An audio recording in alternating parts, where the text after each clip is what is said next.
ஆண்டவராகிய இயேசு கிறிஸ்துவின் நாமத்திற்கு மகிமை உண்டாவதாக. கிறிஸ்துவுக்குள் எனக்கு பிரியமானவர்களே, உங்கள் யாவருக்கும் இயேசு கிறிஸ்துவின் இனிய நாமத்தில் என் அன்பின் வாழ்த்துக்கள்.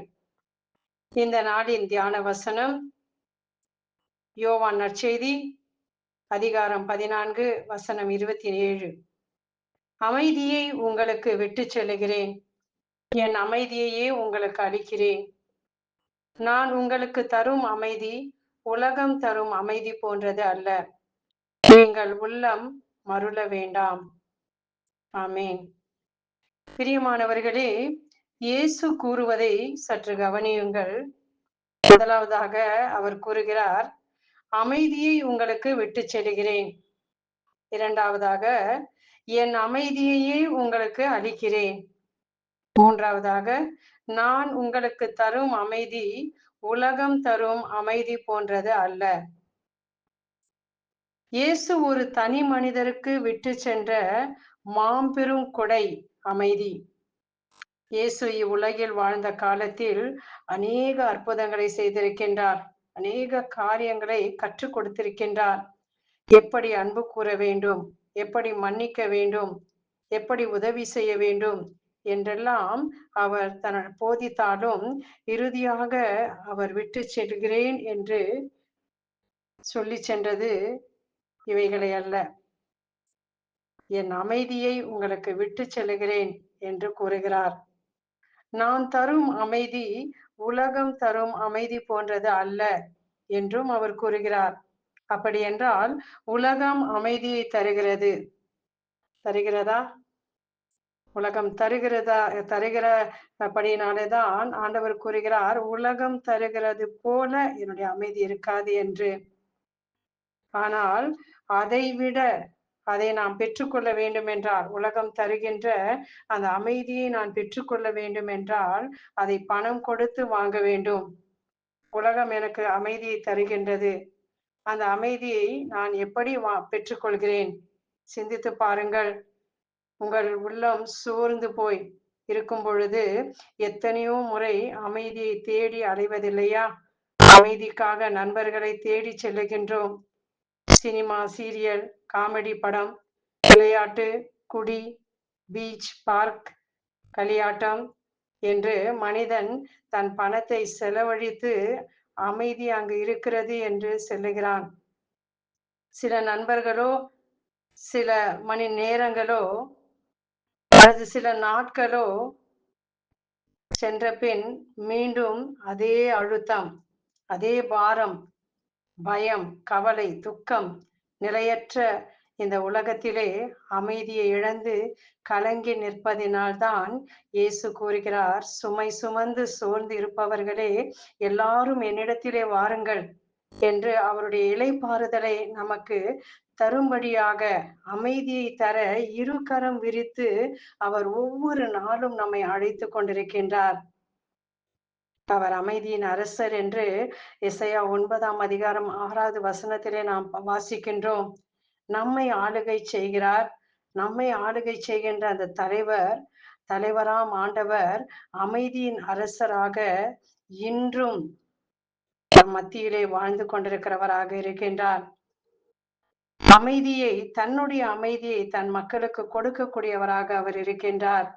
பிரியமானவர்களே, இவ்வுலகில் எப்படிப்பட்ட சூழ்நிலையில், எவ்வகை வேதனையிலும் நம்மை ஆறுதல் படுத்தி தம் மக்களை அமைதியின் பாதையில் வழிநடத்தும் இயேசுவுக்கு நாம் எப்பொழுதும் நன்றி உள்ளவர்களாக இருந்து நன்றி கூறுவோம். உண்மையில் எல்லாம் இருந்தும் யாருக்கு அமைதி இல்லை என்று வேதம் கூறுகிறது? எசையா 57ஆம் அதிகாரம் 20, 21 வாசித்து பாருங்கள். கொடியவரோ கொந்தளிக்கும் கடல் போல் இருக்கின்றனர். அந்த கடலால் அமைதியாய் இருக்க இயலாது. அதன் நீர்த்திரள்கள் சேற்றையும் சகதியையும் கிளறி விடுகின்றன. கொடியவர்களுக்கு அமைதியே இல்லை என்கிறார் என் கடவுள் என்று வேதம் கூறுகிறது. பிரியமானவர்களே, கிறிஸ்து உலகில் வாழ்ந்த காலத்தில் எருசலேம் நகரை நெருங்கி வந்ததும் அதை பார்த்து அழுதார். இந்த நாளிலாவது அமைதிக்குரிய வழியை நீ அறிந்திருக்க கூடாதா? ஆனால் இப்போது அது உன் கண்களுக்கு மறைக்கப்பட்டுள்ளது என்று அவர் கூறுகின்றார். கண்களுக்கு மறைக்கப்பட்டிருக்கிறதாம். எருசலேம் நகரம் அது தேவனுடைய நகரம், ஆண்டவருடைய நகரம் என்று அது கூறப்பட்டாலும், ஆண்டவர் கூறுகிறார், இதோ அமைதிக்கான அந்த வழியை நீ அறிந்து கொள்ள உன் கண்களுக்கு அந்த அமைதியான வழி மறைக்கப்பட்டிருக்கிறது என்று கூறுகின்றார். எதில் நிலையான உண்மையான அமைதி உண்டு என்று வேதம் நமக்கு போதிக்கின்றது. சற்று நாம் சிந்தித்து பார்ப்போம். அமைதிக்கான வழிகள் எவை என்று ஆண்டவர் கூறுகின்றார். யோவான் 14ஆம் அதிகாரம் 27வது வசனத்தை வாசித்து பாருங்கள். எசையா 9ஆம் அதிகாரம் 6, 7 வாசித்து பாருங்கள். இயேசு கிறிஸ்துவினால் மட்டும்தான் உண்மையான, நிலையான, நிரந்தரமான ஒரு அமைதியை ஆண்டவர் கொடுக்கக்கூடியவராக இருக்கின்றார். அடுத்தது கொலேசியர் 1 அதிகாரம் 20வது வசனத்திலே, இயேசு கிறிஸ்துவின் இரத்தத்தினாலே நமக்கு அமைதியாய் ஆண்டவர் கொடுக்கக்கூடியவராக இருக்கின்றார். இயேசு கிறிஸ்துவின் ரத்தம் நமக்காக சிந்தப்பட்டிருக்கிறது. நமக்காக உடைக்கப்பட்ட அந்த ரத்தம், அந்த ரத்தத்தின் வழியாக ஆண்டவர் நமக்கு நிலையான, நிரந்தரமான ஒரு அமைதியை கொடுக்கக்கூடியவராக இருக்கின்றார்.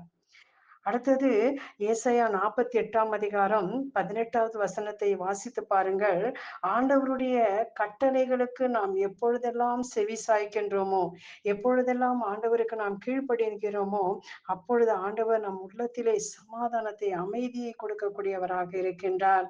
ஏசாயா 26:3 அவரை நாம் உறுதியாய் நம்புவதினாலே, உறுதியாய் நான் ஆண்டவரை நம்பிக்கொண்டிருக்கிறேன். எல்லா சூழ்நிலையிலும் எந்த அளவுக்கு நான் ஆண்டவரை நம்புகிறேனோ அந்த அளவுக்கு என் உள்ளத்திலே ஆண்டவர் ஏராளமான அமைதியை கொடுக்கக்கூடியவராக இருக்கின்றார். எசையா 32:17 வாசித்து பாருங்கள். நாம் நேர்மையோடு கூட காரியங்களை செய்யும் பொழுது, நீதியோடு கூட நம்முடைய காரியங்களை செய்யும் பொழுது ஆண்டவர் நமக்கு அமைதியை கொடுக்கக்கூடியவராக இருக்கின்றார்.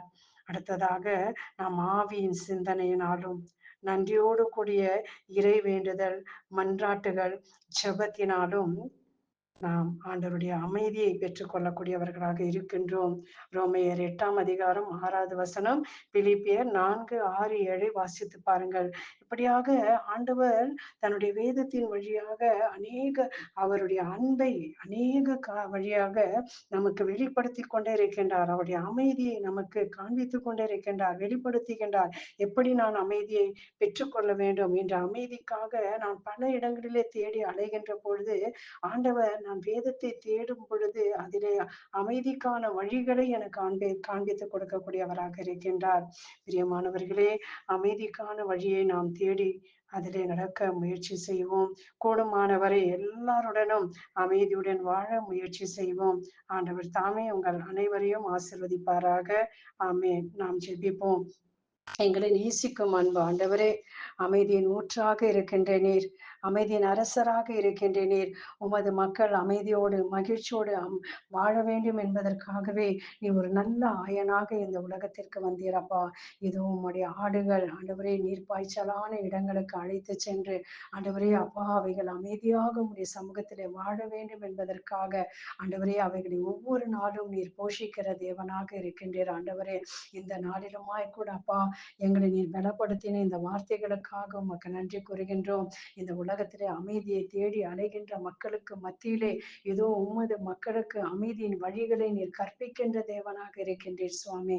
இந்த வழிகளை நாங்கள் கற்றுக்கொண்ட ஆண்டவரே, அமைதியின் பாதையில நாங்கள் நின்று ஆண்டவரே அமைதியின் கருவிகளாக இந்த உலகத்திலே நாங்கள் வாழ எங்களுக்கு உதவி செய்வீராக. எங்களை சுற்றிலுமாக உம்முடைய அமைதி உண்டாகட்டும் ஆண்டவரே. எம் தேசத்திற்கு அமைதி உண்டாகட்டும், உலக நாடுகளுக்கு அமைதி உண்டாகட்டும். இன்று தனிப்பட்ட வாழ்க்கையில அமைதி இல்லாததினாலே ஆண்டவரே எத்தனையோ தற்கொலைகள், எத்தனையோ தீமைகள் இந்த உலகத்திலே நடந்து கொண்டிருக்கிறதை நாங்கள் பார்க்கிறோம் அப்பா. இவைகளிலிருந்து எல்லாம் முற்றிலுமாக விடுதலை அடையும்படியாக ஆண்டவரே ஒவ்வொரு மனித வாழ்விலும் தேவனுடைய கரம் இறங்க வேண்டுமா நாங்கள் செபிக்கிறோம். தொடர்ந்து எங்களை ஆசீர்வதிப்பீராக, பாதுகாப்பீராக. இயேசு கிறிஸ்துவின் மூலமாய் செபிக்கிறோம் எங்கள் நல்ல தகப்பனே. ஆமென்.